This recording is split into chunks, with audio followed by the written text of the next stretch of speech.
Salutations, people of the internet.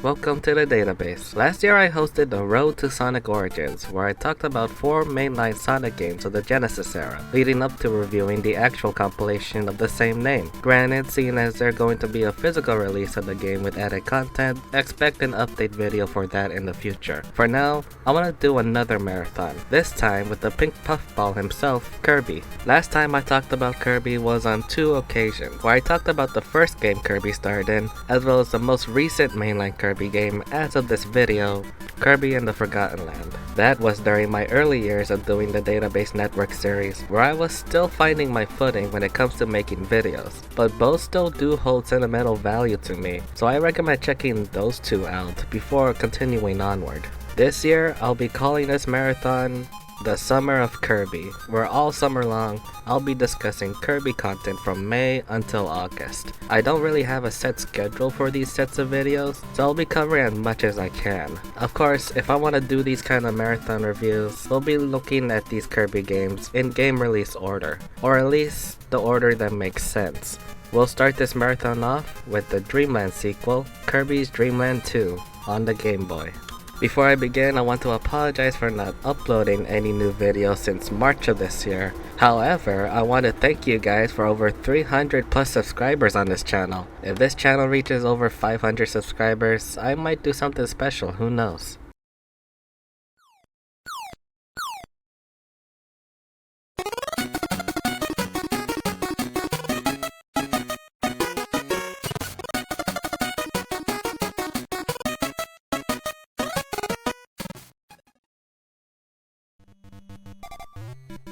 Following the success of Kirby's first game on the Game Boy, in came the sequel in 1995. The story is considered the first part of what is known in the Kirby franchise as the Dark Matter trilogy, named after the main antagonists of this and the next 2 Kirby games, Dreamland 3 and Kirby 64, The Crystal Shards. The latter I probably won't cover yet in this marathon due to the lack of legal way to gather footage.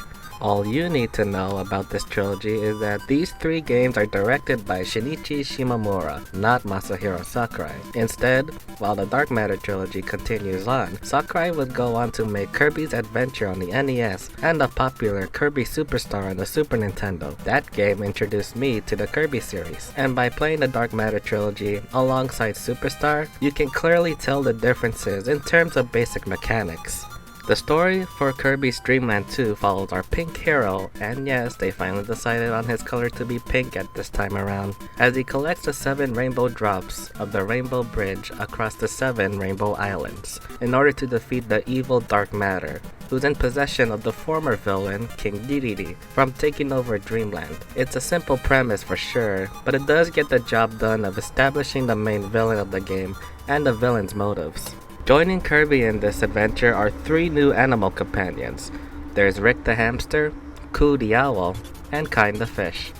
There's also this gooey creature that appears in the game, but they don't really do much other than give Kirby an extra hit point or extra life. Each of these companions have their own strengths and weaknesses, and if Kirby has a copy ability on standby, they can also utilize copy abilities in different ways, given different combinations of attacks along the way. Many of these abilities and combinations come in handy when it comes to collecting the Rainbow Bridge pieces. Now that the story portion is out of the way, let's get into the gameplay.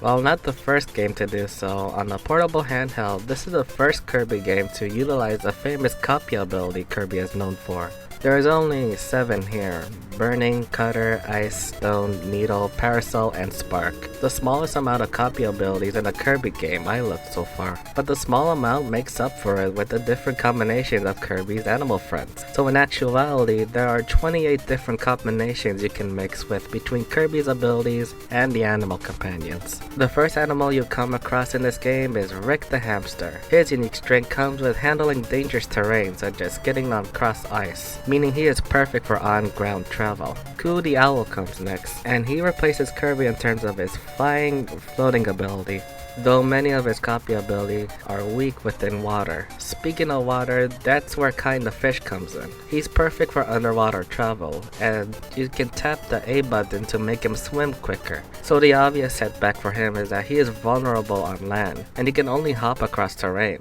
You can find all of these animal friends by rescuing them after beating a mid-level boss, though for some stages they are randomized. While the game was released on the Game Boy, it did take advantage of the color palette. I think the best way to experience Kirby's Dream Land 2 was using the Super Game Boy attachment on the Super Nintendo. With that attachment, it gives the game the most accurate color palette for its characters and stages. Even though I have my own Super Game Boy, I don't have a copy of the game, so the best option I had to record footage was within the Game Boy emulator on the Switch's online service. And while the color palette is not exactly one-to-one with the Super Game Boy attachment, it instead uses the color palette seen if you attach the game to the Game Boy Color, though it kinda looks like vomit if you ask me. The game is very similar to the first Dreamland game prior, only this time with the use of copy abilities and more stages. So there are 7 stages in total. I won't go into detail into each one of them. They're basically there to change the aesthetic of the stage. Some of these stages can consist up to 3 to 7 levels. There are at least 1 rainbow drop per stage within one of these levels. Collecting all of them will grant you the true final fight against the main villain himself, Dark Matter, where Kirby uses a rainbow sword from all the drops he's collected to defeat him. Fun fact, this game also starts the trend of poor DDD being possessed by the main villain of the game. As Kirby defeats Dark Matter, Kirby uses a rainbow sword to create a rainbow in the sky across Popstar. And with that was Kirby's Dream Land 2, a little challenging than the first game, but not too difficult to complete. It is a bit longer than the first Dreamland game, but not close enough to being a very long adventure. Plus, this shorter video review allows me to get back in the swing of things after a 2-month hiatus. The addition of Kirby's animal friends are great, especially when trying to mix and match them with copy abilities. My favorite animal companion in this game is Coo the Owl, especially when he's paired with the cutter ability, as this gives him a long distance range on both sides. I should note that if you go underwater as Rick or Coo, their use of copy abilities are weakened to shorter attacks. There is a lot of variety when it comes to Kirby's combat.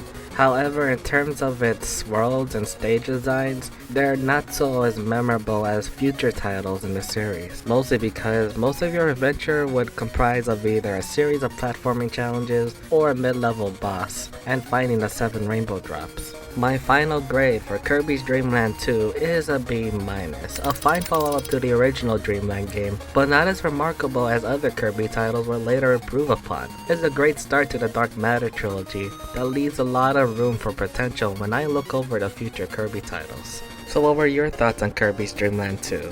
Was the game too short for you or liking? Let me know in the comments down below. Tune in the next 2 weeks from now during the Summer of Kirby as I take a brief detour on the Dark Matter trilogy to bring you a childhood favorite of mine, Kirby Superstar on the Super Nintendo. Thumbs up this video if you like it, subscribe to the database and hit the bell icon.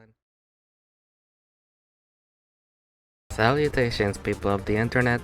Welcome to the database. As a kid, when you see a pack that says 10 games in 1 or a movie collection that's a complete trilogy of a movie series, you get really excited about it. But then there are some collections of multiple things that are a bit disappointing in quantity and sometimes in quality. And despite my nostalgia biases for this fun-sized pack in particular, I guess that sums my feelings for the game that I'm about to discuss. Released in September of 1996 in North America, Kirby Superstar marks Kirby's next mainline game to debut on the Super Nintendo, though this wasn't the first time the Super Nintendo was gifted the pink buff ball, as 2 spin-offs, Kirby's Dream Course and Kirby's Avalanche, debuted couple years prior. Kirby Superstar was advertised as 8 games in 1, with 6 short adventures that share the same gameplay style and 2 one-button minigames. The game was considered a huge success and marked by many Kirby fans as one of, if not the best Kirby game in the series. That also includes its enhanced remake on the Nintendo DS in 2008, Kirby Superstar Ultra, that adds even more features and modes than the original. With that being said, welcome back to the Summer of Kirby Marathon, where I talk about Kirby games all summer long. If you want to check out the last Kirby game within this marathon, where I talked about Kirby's Dream Land 2, you can check it out right here. For this go around, I'll be discussing the pseudo game compilation through footage gathered using the Super Nintendo emulator on the Nintendo Switch. I'll also be looking over the enhanced remake on the DS as well. So let's get things started. This is Kirby Superstar and Superstar Ultra.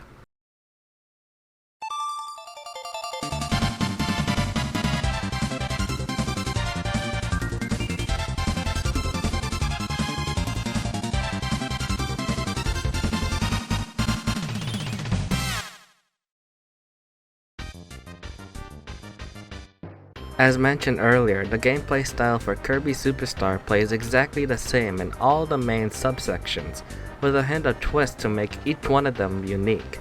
For the first time in the Kirby series, Kirby spawns a unique hat design that indicates the type of ability he has copied. There are a total of 25 copy abilities in this game. 12 of them are older copy abilities from Kirby's Adventure, while 13 of them are brand new abilities. Some of them would also become Kirby staples in their own right, though 5 out of 25 of them are either useless like the sleep one, or only used once and it's gone. So in reality, you get to play as 20 abilities. If you want to know my favorite copy ability I enjoy using in this game, there are Mirror, which is an underrated ability if you ask me, as well as Bomb and the Yo-Yo one. Many of these abilities also have multiple unique input that allows them to become more versatile than before, becoming the groundwork for Masahiro Sakurai's Super Smash Bros. Series. Many copy abilities have more than one command depending on the player's input on Kirby's movement. Most of them have unique dash attacks like Beam, Cutter, and Sword, while copy abilities like Fire carry moveset from older copy abilities like Burning, Dash Attack, or Plasma becoming a projectile-based version of Spark. And these are much easier to manage and understand compared to the animal copy ability combinations in Kirby's Dream Lands 2 and 3. If you have a copy ability, you can press a button to summon a helper companion that kinda serves as player 2 for most of your adventure. These helpers take the form of Kirby's enemies with a different color palette to help them stand out. Though not all copy abilities will grant you helpers, like this Cook ability that lets you turn enemies into health items, or this great new Crash.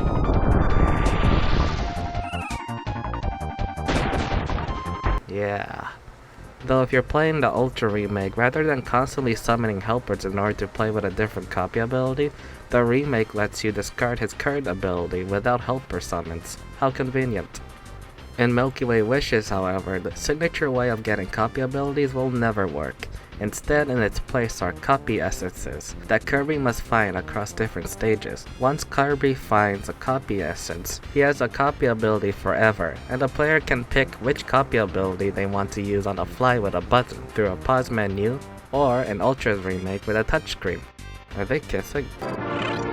How adorable. Finally, before we get into the different modes in Kirby Superstar, the last thing I want to mention is that this game introduces Kirby having a guard button, which would also be a mechanic for Smash Bros. All I'm saying is that Kirby Superstar alone has set tons of blueprints and gameplay philosophy for not just all Kirby games going forward, but for the Super Smash Bros. Series as well, and that is just an amazing feat to accomplish. When booting Kirby Superstar up for the first time, the first mode you're gifted to is Spring Breeze, which is basically a shortened remake of the first Kirby's Dream Land, minus the appearance of Kabula, which we'll discuss later. Then there's Dynablade, an original adventure that features a world map with separate stages. This also features tons of secret areas and rooms for copy abilities for players to practice in. The story for this mode is simple as well, where Kirby stops Dynablade from destroying crops, and at the end of the mode, he nurtures the baby Dynablades in exchange. Next, there's a gourmet race, where Kirby and King Dedede race each other to finish across 3 tracks while eating the most food as possible. This mode features one of the most iconic tracks in the Kirby series, as well as a time attack mode for those 3 tracks. The Great Cave Offensive is next, and this breaks the linear formula in Kirby's game in favor of an explorative adventure.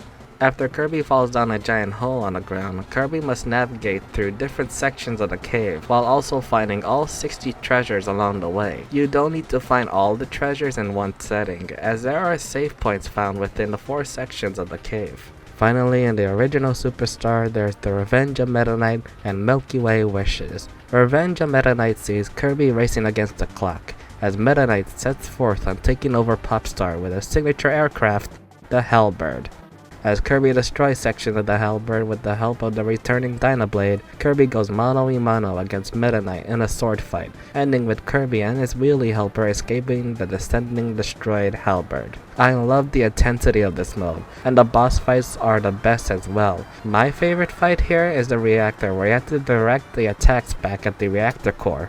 Milky Way Wishes starts with the Sun and Moon fighting, also known as Mr. Shine and Mr. Bright in Kirby's Dream Land 2 and Kirby's Adventure. A little jester named Marks tells Kirby to gather star power across the different planets near Popstar to summon the giant wishing comet Nova. Once Kirby manages to summon Nova, Marks takes the opportunity to show his true colors and wishes Nova the power to conquer Popstar. The final act begins as Kirby uses the starship and the power of the stars to stop Nova, and uses his own ability to stop Marks in one of the most iconic final boss fights in Kirby's history. As Marks crashes into Nova, it destroys the comet, and Kirby goes back home to Popstar and sleeps in peace at home, ending Kirby Superstar. That is, once you beat Milky Way Wishes, you unlock the arena, a gauntlet of boss fights of all the bosses within Superstar, ending with one last fight against Marks, and you then unlock a sound test. Cool. Although the format of the arena will later be used in all of future Kirby games, starting with the Return of Dreamland, and the resting area will be used in Smash Bros. All-Star mode from Melee to Smash 4 Wii U and 3DS. Now that's all of the original Kirby Superstar out of the way, and in the next section we'll be covering some of the new content featured in Ultra's remake on the DS. Superstar Ultra features all the content from the original game, alongside new improvements as well as content exclusive to the remake. For starters, there are graphical updates in this remake.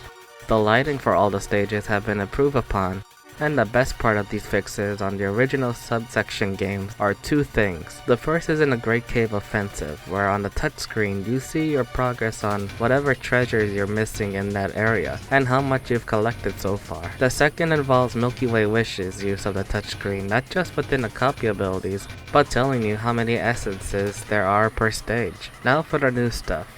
Revenge of the King is basically a harder version of Spring Breeze, which means this is based off of Kirby's Dream Land's Extra mode. Kabula actually makes an appearance in this remake in this neat shoot-em-up sequence, akin to the Nova section from Milky Way Wishes. Then the final boss in this game featured the hardest boss fight in all of Kirby, Bandana Waddle Dee.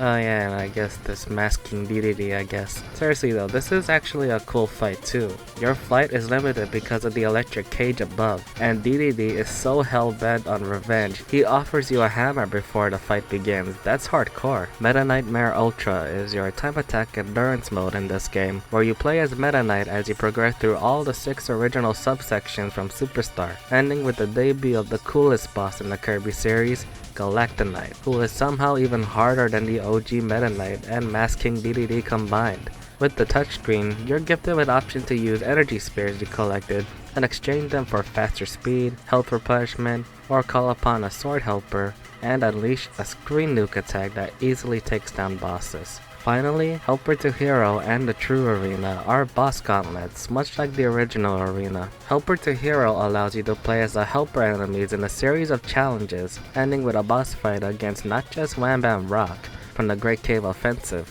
but the new Wham Bam Jewel exclusive to Ultra.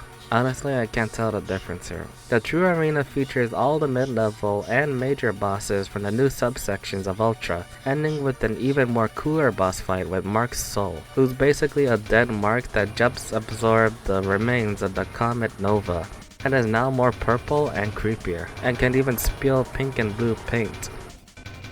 Kirby is for kids. One ear-destroying screech later.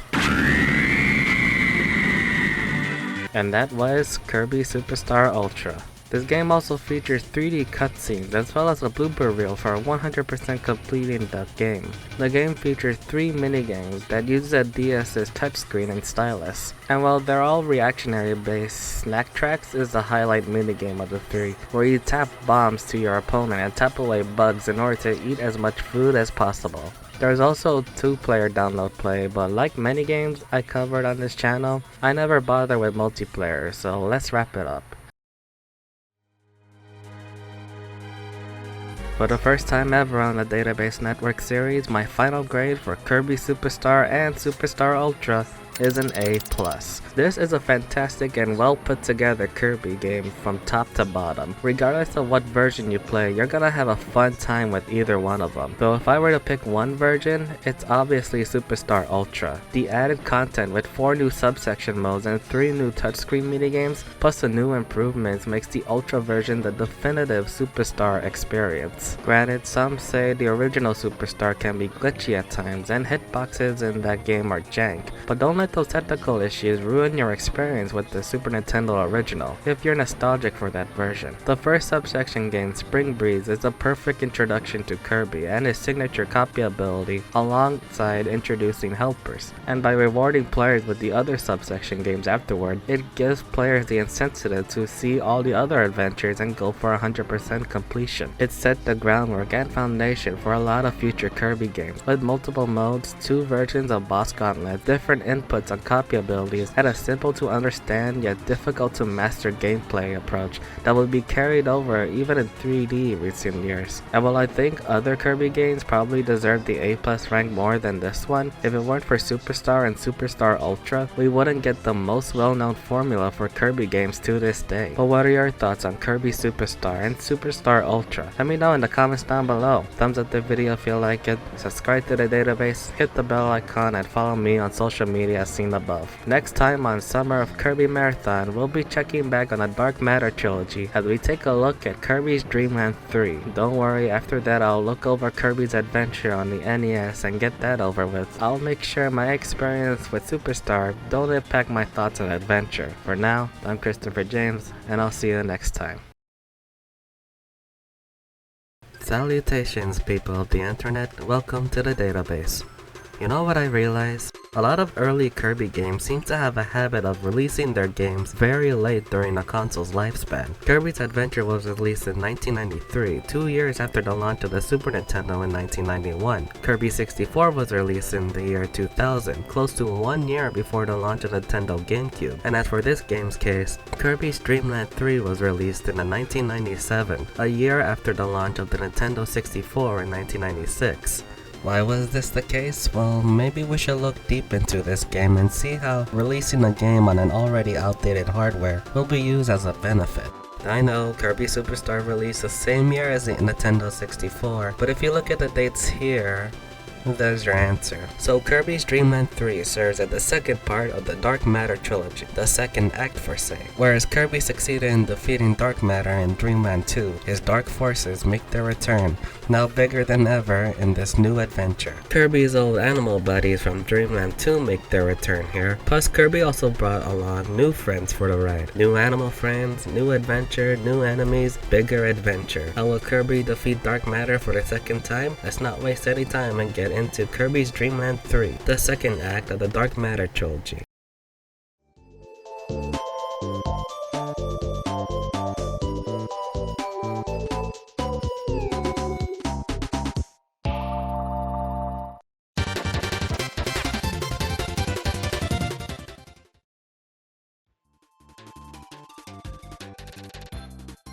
Our story begins as Kirby is seen fishing with his friend Gooey, until a dark cloud resembling dark matter covers Popstar. Kirby summons all of his animal friends and sets off to save Popstar from this dark force, by collecting heart stars across 5 levels. Each level consists of 6 stages, all ending with a boss fight at the end of the level. Insert unspoken boss rule here.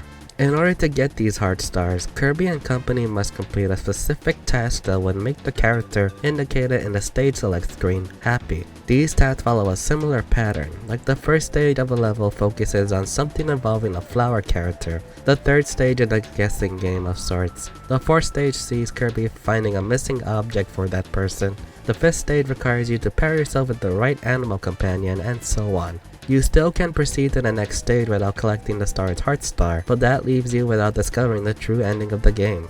As Kirby and company reach to the final level of the stage, they must fight once again a possessed King Dedede, and with the power of all 30 Heart Stars, Kirby transforms it into a Love Stick and uses it to defeat Dark Matter. However, after the fight with Dark Matter, the master of all the Dark Matters reveals itself as this white orb being called Zero, a very creepy creature indeed. As Kirby deals enough damage to Zero, its white body gets destroyed and now you face against its bleeding eye, not to mention that it uses blood as projectiles against you earlier.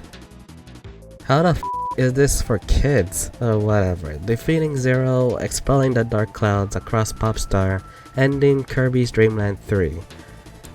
I need a moment. Didn't expect so much blood in my Kirby game. How about we transition to the next segment? Yeah? Cool.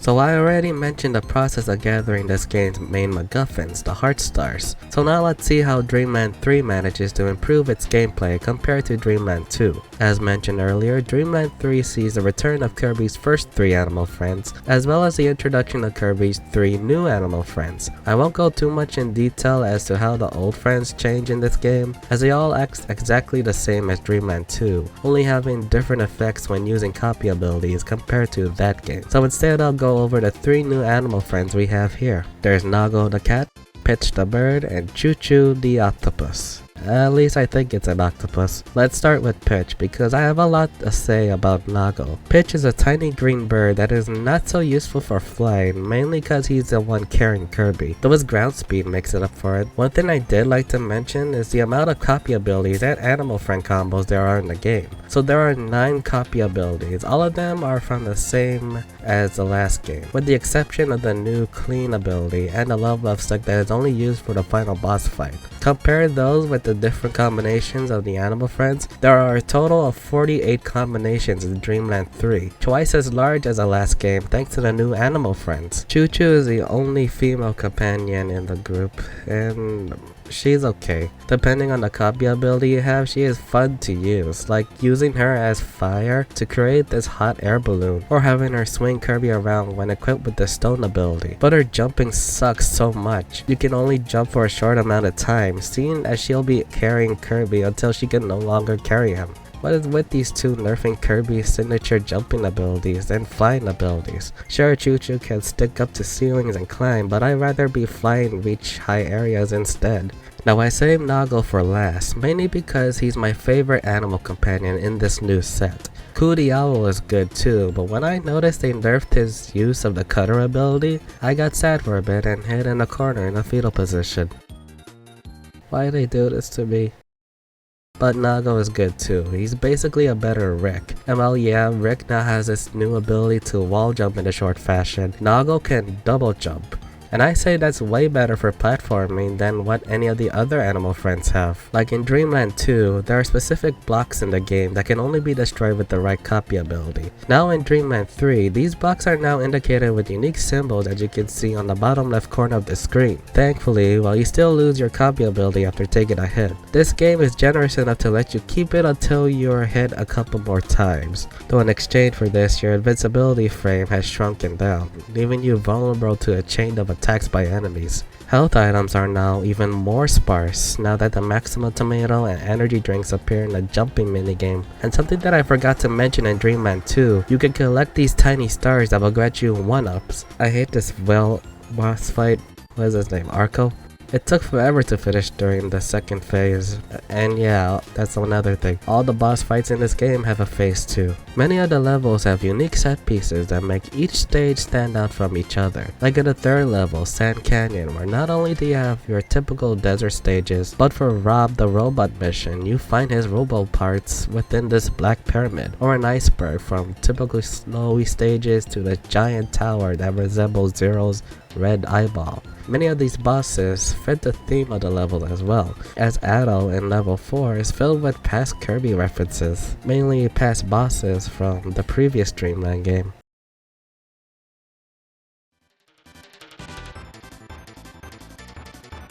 Upon completing the story of Kirby's Dream Land 3, you may notice that your save file is at 97% in completion. Well, head on over to the option menu and it's where you'll find a set of sub-games to complete. The M's in the menu stand for MG5, where you play all 5 minigames in a row, and all 5 of them are harder than a normal campaign. Getting all correct in all 5 minigames will unlock the jumping minigame, seen in the menu as the letter J. It's the same game seen as the end of every stage. You only need to land on the yellow spaces and avoid all the needle enemies. Finally, there's a boss push, seen as the letter B. This is a boss endurance mode where you fight all the bosses in a row with limited health and no extra lives. It's one way to replay all the bosses again, seen as you can't fight them in the main campaign. Completing all sub-games and getting 100% on your profile rewards you with a sound test. How original. Well, I'll be damned. That's a Metroid in a Kirby game. Don't worry, the Metroids don't hurt you, although this mission requires you to freeze them. And look, it's Samus Aran. Hey look, there's even the fire flowers for Super Mario games. That's so cool. I get there isn't much to say for extra content in this game other than talking about the visuals for this game. This is the only Kirby game that I know of that uses a color palette art style, and it makes the game so beautiful. Almost forgot that this game is 16-bit. While the game features a lot of beautiful imagery, that doesn't stop them from giving us some of the darkest yet creepiest imagery in the Kirby game at this time. You'll come across dark enemies that take form of fake doorways, black balls that turn into giant spiders, and yes, those are dead Waddle Dees in a jar. Moving on.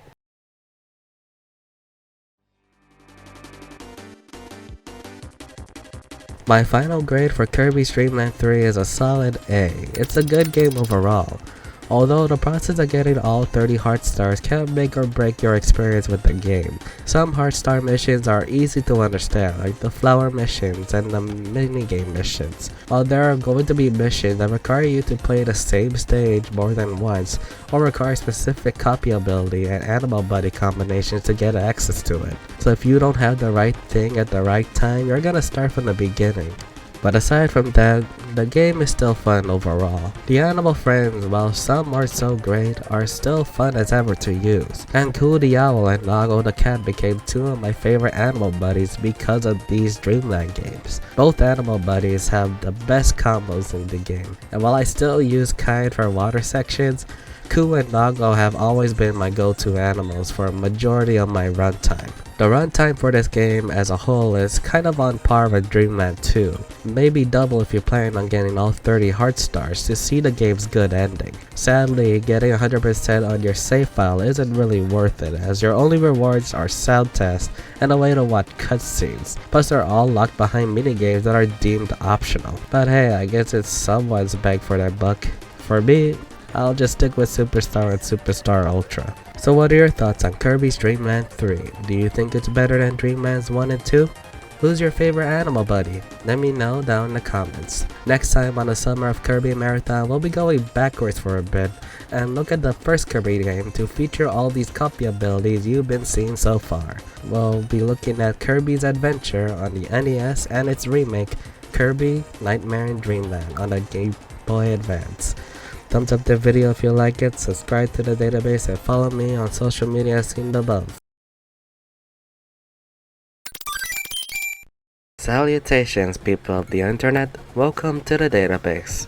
First of all, if you're watching this during the Summer of Kirby Marathon after watching my reviews of Dreamlands 2 and 3 and Superstar, then I apologize for reviewing things out of order. Looking back at this marathon, when I started this idea, I was debating if I should do Kirby's Adventure or not. It's the first game that introduces copy abilities in the Kirby franchise, sure, but at the same time, the gameplay feels outdated. Released in 1993, 2 years after the launch of Nintendo's next-generation console at the time, the Super Nintendo, Kirby's Adventure was considered a late entry game released in the console's lifespan. Everyone moved on to the Super Nintendo and Genesis, so it makes no sense for game developers to continue making games on a system that is outdated. That didn't stop director Masahiro Sakurai, however. After the success of the first Kirby's Dream Land game, Sakurai wanted to expand the gameplay style of Kirby to new heights. Having Kirby go through a big adventure with new abilities and new bosses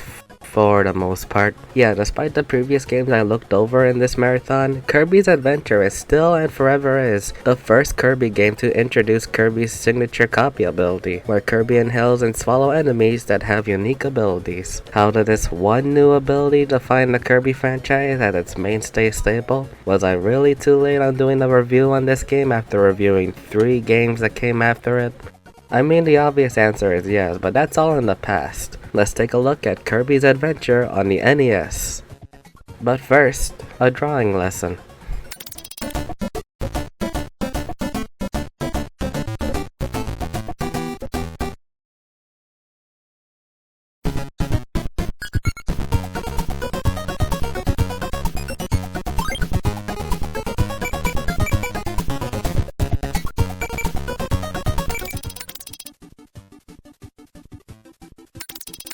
The game introduces us with a short tutorial on how to draw Kirby, our pink hero. While leaving the controller down, we are gifted with a quick synopsis of the main story. One night, Kirby was trying to go to sleep, however, for some reason, he along with other residents of Dreamland couldn't sleep. Turns out, King Dedede, who was found swimming in the Fountain of Dreams, threw away the Star Rod and shattered the rod into pieces, giving them to his friends. So Kirby is set off to find the pieces of the Star Rod, return the dreams back to the Fountain of Dreams, and give the silly King Penguin a good one too. However, after restoring the Star Rod, as Kirby places it back, Dedede tries to stop Kirby from putting it back, but fails. After the Star Rod was put back, the rod releases a mysterious dark orb and King Dedede helps Kirby pursue it. Kirby, now in possession of the Star Rod, uses it to defeat the dark orb known as Nightmare, another iconic boss in the Kirby franchise, who's been causing people to lose sleep. And his attack patterns are probably the easiest to recognize in the series yet.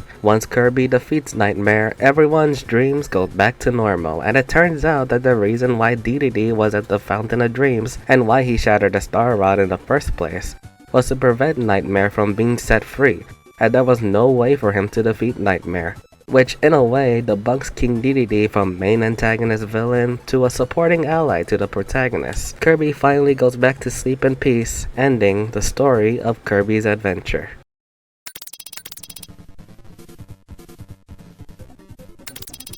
Now, seeing as I have a habit of reviewing games out of order, this game shows for anyone that I might repeat myself here and there. Case in point, the basic mechanics in the game and future Kirby games going forward. He can slide, jump, float by holding up the D-pad, and this is the first Kirby game that lets Kirby run. Although, given how easy it is to lose your copy ability after getting hit once, I wouldn't recommend doing that. Nothing's wrong with taking your time playing these Kirby games. Speaking of copy abilities, for the first time that introduces this feature, there are a total of 24 copy abilities to play around with. Many of these copy abilities have one action by pressing the B button. Some abilities can be used in mid-air and underwater like the sword, hammer, and parasol. Though if you don't have any abilities underwater, Kirby uses his mouth like a water gun to attack instead. You do have some copy abilities that are very rare and situational. The mic and crash abilities are screen nukes that can only be used once or 3 times and are mostly useful in bosses. Then there's this UFO ability where if you somehow manage to inhale it,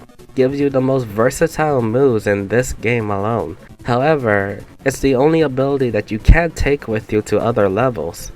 Like, I get it, it's a cool ability that can do more than one command, but this feels really dirty. There are 8 levels in Kirby's Adventure, and this is the game that started doing acronyms for the level names. For this game's case, not only each level, save for the last one, are in alliteration, but their initials are based off the colors of the rainbow, only in reverse. While it's also nice that the levels have a fitting theme with one another, some of them don't really have most memorable set pieces in each stage. All levels have 6 stages and a boss fight, with the exception of the first 2 stages having 4 and 5 respectively. Along with the main stages, there are rooms with minigames to increase your extra life counter, and rooms filled with enemies that gift you with copy abilities. Museums are rooms with small enemies with common abilities, while arenas host mid-level bosses with rarer abilities. At least that's how I interpret them, cause I barely go into these rooms. In terms of sub-games, there are 3 of them. Crane Fever is a crane game that rewards you with 1-ups depending on the size Kirby you get. Quick Draw is a button reaction game similar to the most popular Samurai Kirby. And Egg Catcher is probably the most addicting sub-game of the batch, where you catch eggs that DDD tosses at you and avoid all the bombs. You find all these extra rooms by finding switches across specific stages. Some of them are tricky to figure out, but these buttons are manageable to find if you know your platformer's handbook. And finding all these switches is required for 100% completion. Completing the game rewards you with Extra Mode, which is just Kirby's HP reduced to 6 points to 3. Not very impressive, I know. Guess it's someone's bang for their buck. So for the next segment, I'll be briefly discussing the GBA remake of this game, Kirby's Nightmare in Dreamland. I would discuss the 3DS part of Kirby's Adventure, but it's the same game but has better graphics, so moving on.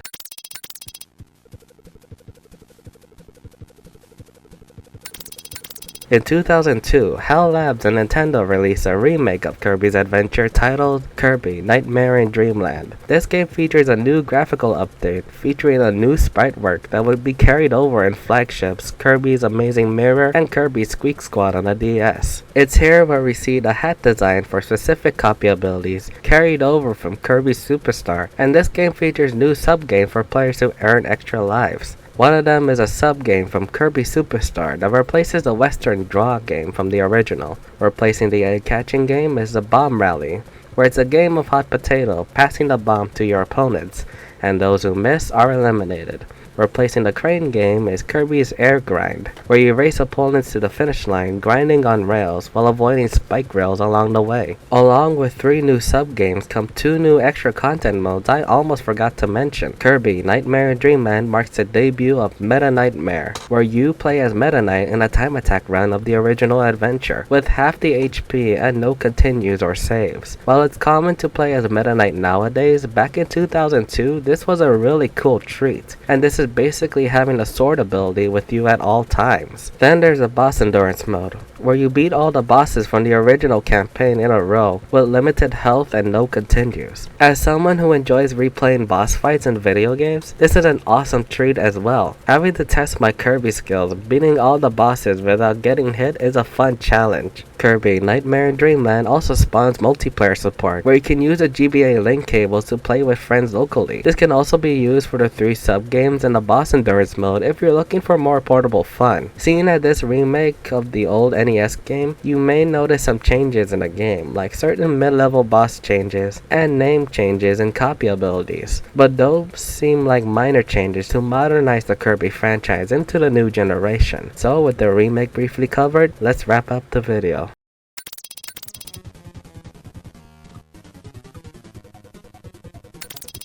So that was Kirby's Adventure on the NES and Kirby's Nightmare in Dreamland on the GBA. As the first game that introduces the Kirby-style gameplay on home consoles, this is a nice first step into introducing players to Kirby's signature copy abilities. So my final grade for Kirby's Adventure and Kirby Nightmare in Dreamland together is a solid A. I wanted to give this game an A+, however, the fact that you can easily lose your copy ability after getting hit once can get really annoying, and thus I had to carefully play the entire campaign, being careful with my platforming positioning. Having to constantly avoid getting hit, especially in boss fights. For the boss fights, I never used the copy ability in any of them, save for the fight with Meta Knight, as it requires for the player to use a sword ability. It shows how all the bosses in the game are manageable without copy abilities, with the abilities options being available if you need it. I'd also recommend the GBA remake as well. The sprites and visual art is gorgeous on the Game Boy Advance,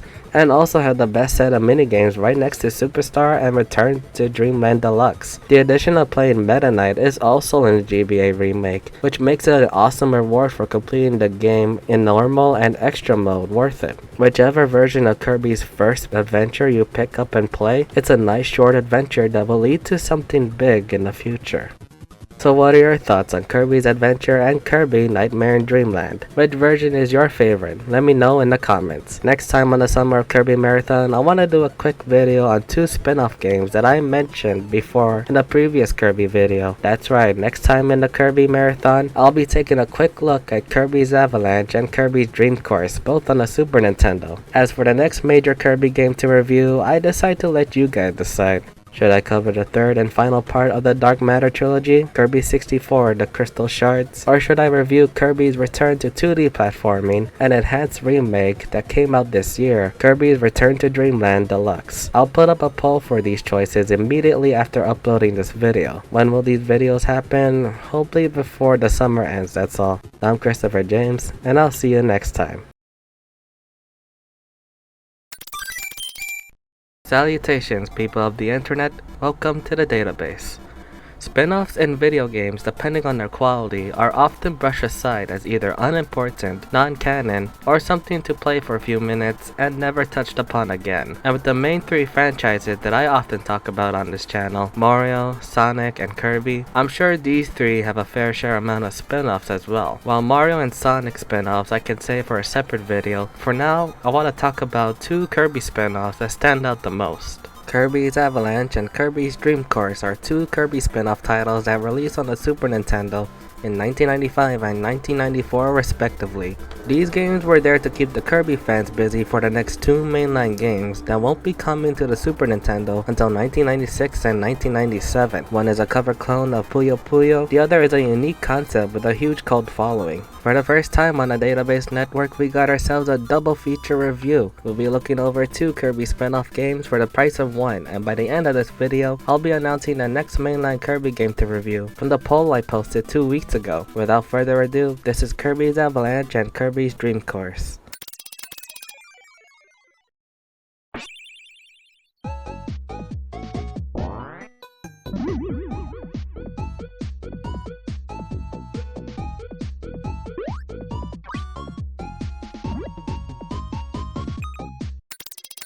I won't take too long reviewing Kirby's Avalanche, as there isn't a whole lot to talk about when it comes to Puyo Puyo. While having a lot of publishers under its belt, Puyo Puyo mostly associated with Sega as its publisher worldwide. The first Puyo Puyo game being released on the MSX2 in 1991. The last game I looked over Puyo Puyo was in my Sonic Mania review. That game features Puyo Puyo as part of the second act boss fight in Chemical Plant Zone and as a separate sub-game in the extra menus. The basic mechanics of Puyo Puyo is this. You have 5 different colors that are randomly generated: red, purple, green, yellow, and blue. And each Puyo Puyo piece always comes in 2s, sometimes in different colors, sometimes in matching colors. You can rotate the Puyo Puyo pieces clockwise or counterclockwise by pressing the assigned button.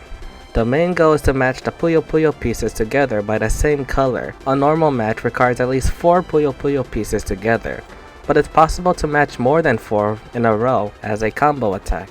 Each time you make a match, you generate garbage Puyos that you can send to your opponent. The more matches you make, the more garbage you can send to your opponent. Chaining Puyo matches also generate large amount of garbage Puyos. If your pile of Puyos reach to the top, that's a game over. Sure, there's stuff like time bonuses and high scores and stuff, but in an arcade game like Puyo Puyo, does it really matter? In Kirby's Avalanche, you face a series of Kirby enemies in level progression. These enemies range from a Wispy Wood, a Waddle Dee, and those annoying Bronto Birds. Like many arcade games, these Puyo Puyo levels get harder the more you advance, and it has a multiplayer option. That's all I have to say for the game. There's other enemies beyond this, but I'm not that good at Puyo Puyo to get footage for it.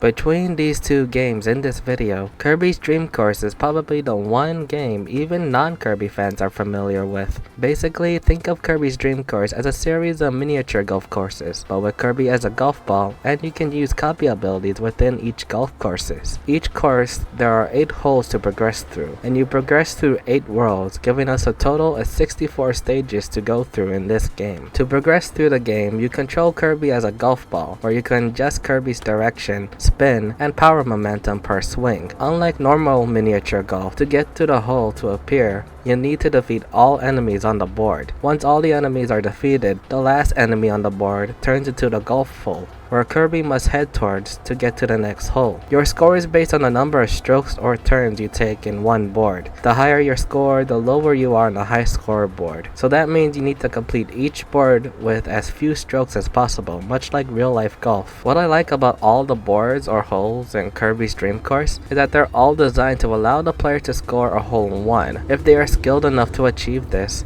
And this comes to understanding the level layout to perfection. If you can't get a hole in one, that's alright. The only process of punishment this game gives you is through tomatoes. Each stroke in a hole costs you 1 tomato. At the beginning of a course, you start off with 2 lives and 4 tomatoes, meaning you have at least 4 strokes to complete a hole. To get more tomatoes, you defeat enemies on the board, and if you manage to get Kirby into the golf hole, you're rewarded with a tomato for the next hole, and you're rewarded a 1-up if you manage to get a hole in one. The game consists of 10 copy abilities for Kirby to utilize and for the player to experiment with. Some copy abilities affect Kirby's movement and momentum in mid-air, while others affect how Kirby maneuvers across the board and across different terrain, like how the wheel and freeze ability allows Kirby to get across bodies of water, for example. And if you time your strokes correctly, through a series of enemies, you can even use different copy abilities consecutively, although you can only activate them once per stroke. At the end of each world, you're graded based on the total number of strokes you've taken compared to the others on the board. Here, you're given a medal based on your performance. Regardless of your score, you still have a cute Kirby dance at the end. Getting a gold medal in each course or world requires the player to complete a course with as less strokes as a person ranked high on the board. If you really want to challenge yourself, you get hole-in-ones in each stage, and that guarantees you a gold medal. The game ends with not just a face-off against King DDD, but Robo DDD. See, it's different. After beating the King Penguin, you unlock extra courses, hard courses if you want more challenging golf courses. Many of these stages requires you to experiment with performing different shots to progress. See, before hitting the Kirby ball, you can adjust the type of swing and which direction you want Kirby to go. These swings range from short and long to high swing that opens up more options on how Kirby will land. By holding the B button and adjusting Kirby using the D-pad, tapping left and right will adjust Kirby's turn, while tapping up and down will give Kirby either a forward fly shot or a backwards grounded shot. Be careful with your shots, however, as it's possible for Kirby to go out of bounds and lose a life. There is so much to go over when it comes to the gameplay of this one spin-off, even down to the little details. Wispy Woods, Crackle, and Gordo are placed as harmful obstacles, but with a spark ability you can destroy Wispy Woods and Crackle along the way. If you need a bit more momentum in your shot, you can tap the A button at the right time to have Kirby perform this short boost that impacts your height and distance per shot, useful for moments when you put Kirby in a hole. Alright, son, what's he look like? Well, he was pink. Caucasian? No, pink. And big, you saying? Yeah, like a big marshmallow. And what'd he do? He made me and my friend play this game, Avalanche, and he dumped all these little blobs on me. And that was Kirby's Avalanche and Kirby's Dream Course. There won't be a grade for Kirby's Avalanche, seeing that this is just a simple puzzle game of Puyo Puyo. However, I will give a grade for Kirby's Dream Course. So, my final grade for Kirby's Dream Course is a solid B+. A fine and a unique spin-off in the Kirby franchise. It takes the idea of miniature golf and puts them in a fresh and new Kirby spin. While the amount of copy abilities are small compared to the mainline Kirby games, it makes up for it for being a game that lets players to experiment with different shots per stroke in order to get that sweet bronze to gold medal at the end. From my experience for Kirby's Dream Course, you learn different mechanics of the game as you progress, and if you happen to pause the game mid-course, the game encourages you to go back to older courses you've completed and use that new knowledge of the game to get good. Regardless of skill, all golf courses in the game are designed around these versatile shots that allows players to achieve that hole-in-one, or at least from my experience in the game, several pars per hole. Sure, the game limits the amount of strokes you can have by 4 tomatoes, but each stage has plenty of Kirby enemies that will gift you more tomatoes for the next hole. It's a game that encourages experimenting and mastering different shots, that rewards players with analyzing the level layout and timing of copy abilities and the booster button. Now I say that this game is a B+, despite all the positives I've given. It's because for a game with such deep mechanics, it's a damn shame that Nintendo or whoever is currently in charge of the Kirby series never made a sequel to this idea that offers new challenges and new stages. 64 stages in a game is not enough for this amazing idea. Well, I have a solution for you. Oh my god. Man, nostalgia really hits hard with this one. This is Grump's Dream Course, a full-on ROM hack of Kirby's Dream Course, and it's the reason why the game is popular with non-Kirby fans. Grump's Dream Course is based on the popular Let's Play channel Game Grumps that features a co-host Dan Avidan of Ninja Sex Party and Aaron Hansen of Eagle Raptor fame as Kirby's. This game features all new levels utilizing the same gameplay as the original. No need to go in depth detail because you probably know all this just by watching the Game Grumps channel. So what are your thoughts on Kirby's Dream Course and Kirby's Avalanche? Which game have you played? Have you played both? Let me know in the comments. We are almost done with the Summer of Kirby marathon. And I figured I'll do one more Kirby game for this year's marathon and maybe take a break and talk about other topics because I think this is enough Kirby for me this year. 2 weeks ago I posted a poll where you guys get to pick which mainline Kirby game I get to review next. Kirby 64 The Crystal Shard or Kirby's Return to Dreamland and its deluxe remake. I'm a bit sad about the lack of active participation with that poll, but I can confidently say that the next Kirby game I'll cover in 2 weeks from now is Kirby 64, The Crystal Shard. I need a bit more time to complete Kirby's Return to Dreamland, especially the DX port. And there's tons of extra content there that I need to finish up upon. So yes, I'll be saving Kirby's Return to Dreamland as its own separate video, non-related to the marathon. For now, I'm Christopher James, and I'll see you next time. Salutations, people of the internet, welcome to the database, and welcome to the final installment of this year's Summer of Kirby Marathon. We covered a lot of Kirby games this year, and that's a hell of a feat to accomplish. What a fitting way to cap off this marathon by looking at the final act of Kirby's Dark Matter trilogy. And yes, that means I do have a way to capture footage on my Wii. The year was 2000. Everyone was scared of Y2K. WWE hosted their best calendar year aside from their WrestleMania, WCW slowly became a sinking ship, and Sony released their best-selling home console of all time, the PlayStation 2. And while Sega ended up discontinuing their last home console, the Dreamcast, Nintendo was preparing for their next home console set to be released in 2001. But that doesn't mean Nintendo stopped making games for their current, later soon-to-be previous generation of their home console, the Nintendo 64. The N64 has seen amazing exclusives released, from Perfect Dark to the sequel to The Legend of Zelda Ocarina of Time, Majora's Mask, not to mention Banjo-Kazooie got their own sequel as well that year. For WWF Attitude Era fans, they were gifted with WWF No Mercy, one of the best wrestling video games of all time, and for the topic of this video, we're gifted with a unique Kirby experience titled Kirby 64, The Crystal Shards. Let's talk about it.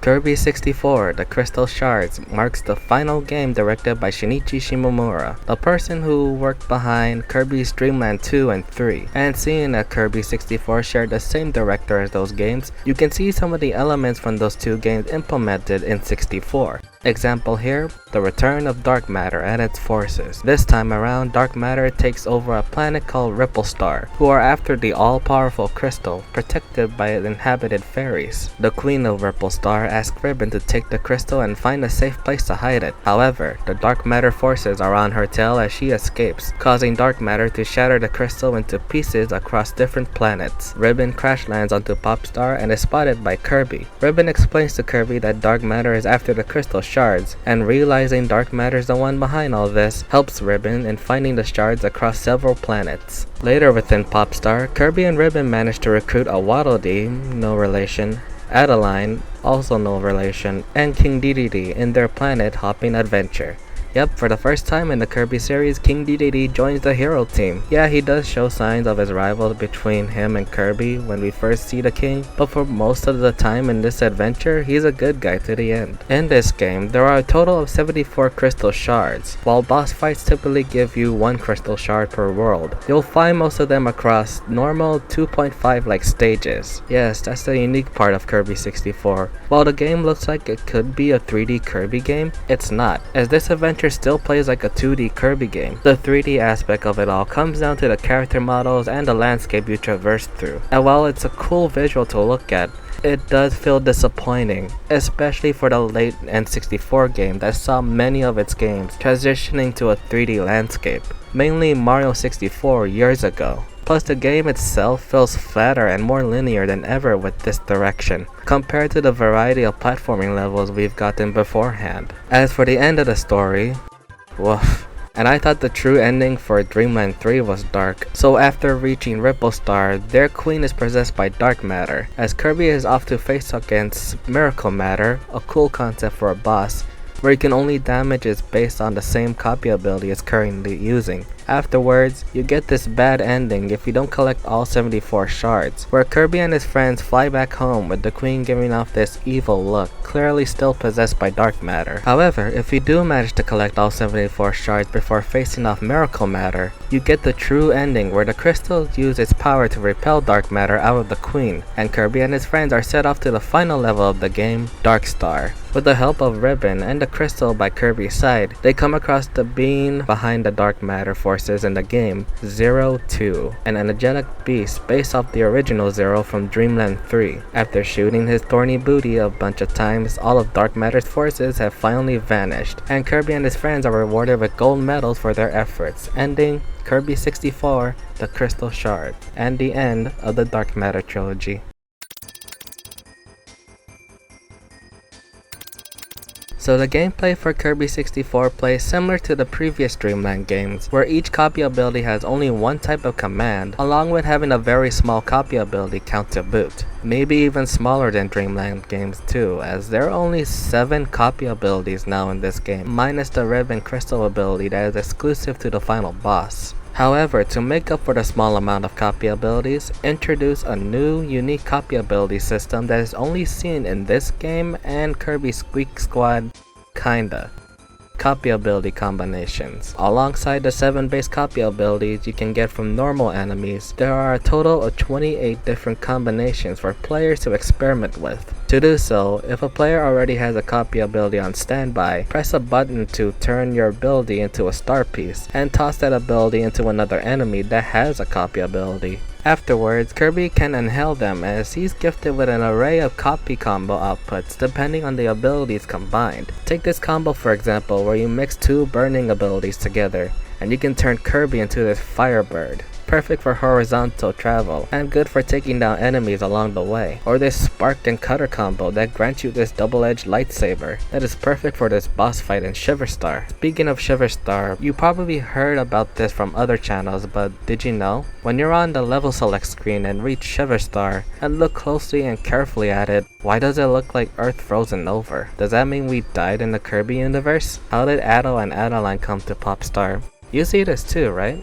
The planet has one moon like our Earth. Its continental shape is like our own. When you start this stage, it's a standard ice level, but then you enter this somehow working factory. Is this a commentary on our world's industrialization?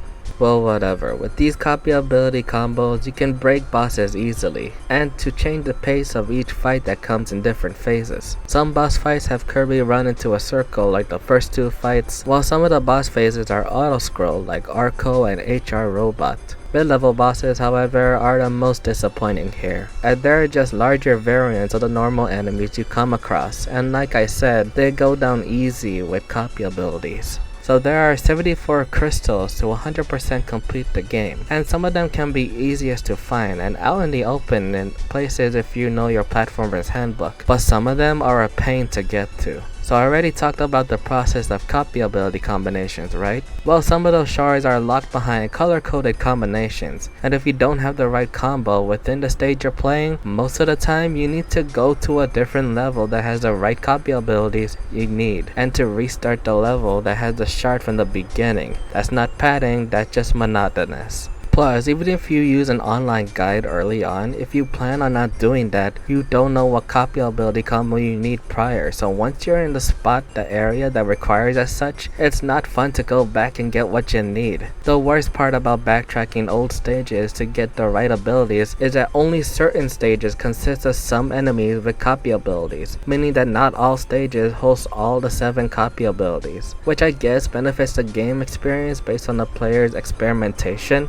Like I said, there are good combos that are useful for Kirby's offense and movement options. I already mentioned the lightsaber and the firebird, but there is also this burn bomb combo that I like, where Kirby turns into a firecracker and has awesome range. There is a stone cutter combo that turns Kirby into stone versions of his animal friends from Dreamlands 2 and 3, though not all of them are that useful, and the only form that is useful in the game was the pitch form that I often use. Don't get me started on how the stone bomb combo confuses me. So this is another ability required for a shard, right? Here's what the game doesn't tell you. When you throw this dynamite, it explodes in a blast radius so large it even hurts Kirby. What you're supposed to do is hold down on the controller and put Kirby in a hard hat to protect himself. This is dumb. So yeah, copy abilities in this game are a hit and miss depending on your copy combination. You might like some of the copy combos that I do, but hey, more power to you. But how does Kirby control in this time around? Well,